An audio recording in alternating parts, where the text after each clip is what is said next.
What's up, guys? Just a guy on my lunch break is back. I am, I believe, 58 days off of Kratom now. I'm on my 58th day.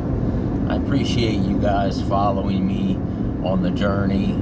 Sorry I haven't been able to post more recently. I've definitely had quite a few temptations. As a lot of you know, I got laid off from a job about 3 weeks ago. That has not made this process of quitting any easier.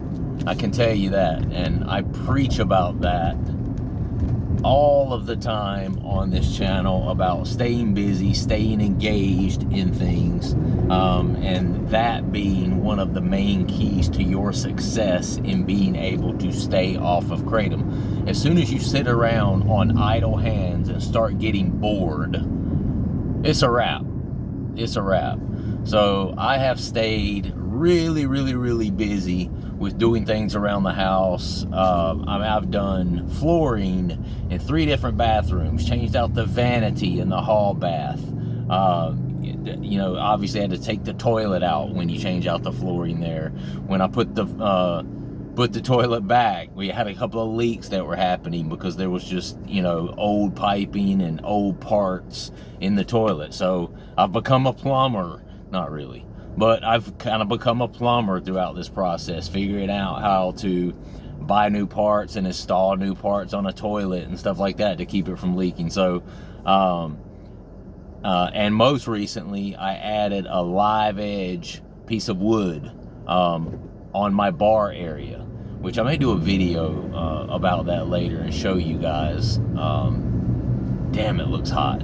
I've been wanting some live edge wood in my bar, on my bar, for quite a long time. I bought a piece from a sawmill here locally, and I bought that piece of wood for $60. 60 bucks, and then I cut it, sanded it, put stain on it, and then polyurethaned it and put finish on it. So I finished it all myself. The only thing I didn't do is actually cut the slab from the tree itself. Everything else I did.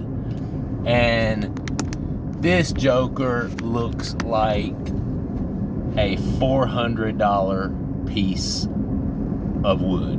It looks like a $400 bar, if I'm being completely honest. I paid 60 bucks for it, plus the cost of a little bit of stain, a little bit of polyurethane, which is minuscule. So point I'm making is I've done a lot of things to keep myself busy. That's been the only way that I've been able to stay off for 58 days now.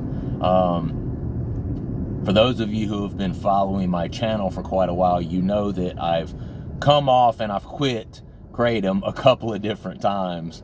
And then a couple of different times I've actually gone back on Kratom.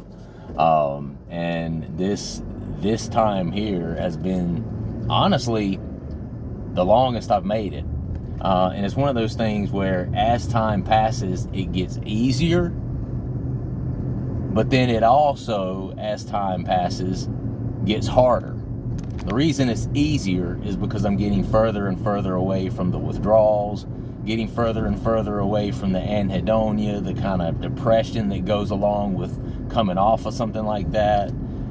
Easier in the sense that my brain is starting to mend, starting to heal itself a little bit. I'm starting to feel like a little more like this is my new normal, that sort of thing. Easier in that sense.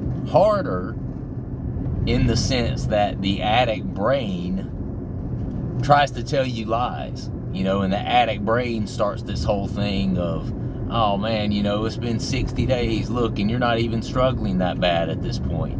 It's pretty easy at this point for you to not take it, You're good, man. You're good. Obviously, you don't have to take it. You've gone 60 days without it. Well, not almost 60 days. You've gone 60 days without it. You don't need it. You were never really addicted. There's no doubt that you can go ahead and take it, once or twice and, just make kind of a, you can make a weekend out of it, or if you're going somewhere to socialize with some people, you can make a good time out of it and then just stop again. No big deal. the longer I go, the more that voice starts ramping up in my head, and I know that that's all a lie. I know that it's a lie, because I know that ultimately if I start doing it and I remind myself of how it feels, and it will remind me of why I loved it and why I used it in the first place. And then inevitably, I'm going to end up making a second compromise, because as you know, one compromise leads to another, and then a second compromise, and then a second compromise leads to a third, then a fourth and a fifth. And the next thing you know, I've screwed up so many times at this point, I just might as well start using the shit again, right? And that literally is kind of the chain of events of how this thing occurs. So I'm just trying to be careful of those triggers, and just make sure that I do not allow myself to compromise.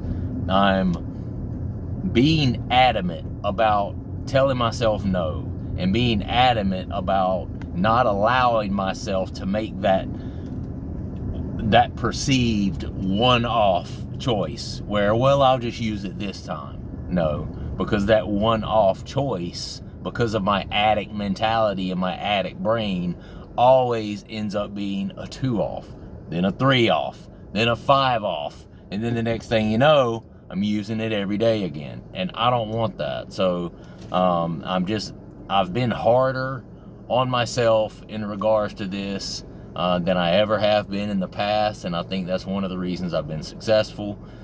I've been praying a lot about it. You know, when I start getting those moments where I feel weak, I've been, sending up a prayer real quick.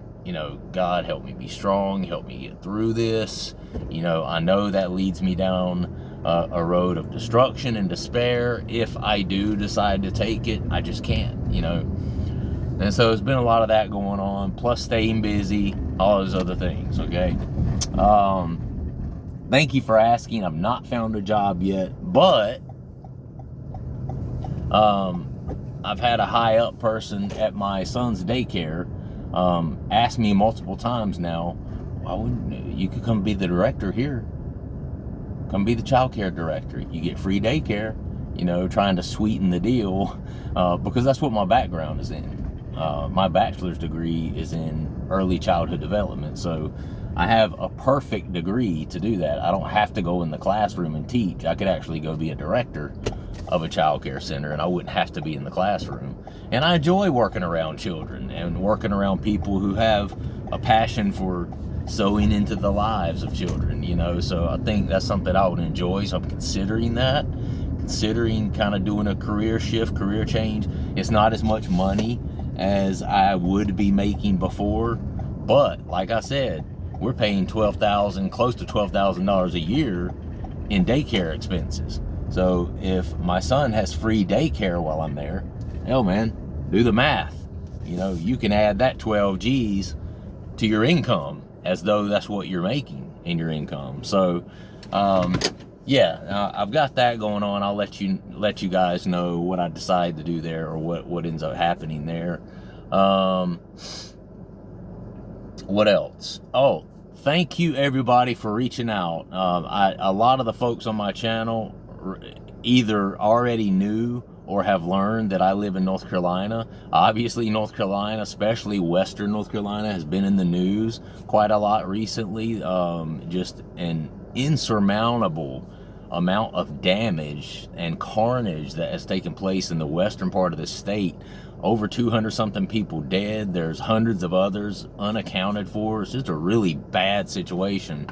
And every time I go to Lowe's Hardware or Walmart or somewhere like that, when you check out and you're paying with your card, it gives you the option to round up so that you can donate to the relief effort and helping rebuild the western part of North Carolina. But point being, I've had a lot of people reach out to me just expressing a concern. Hey, I know you're in North Carolina, didn't know where in North Carolina, just making sure you and your family are okay.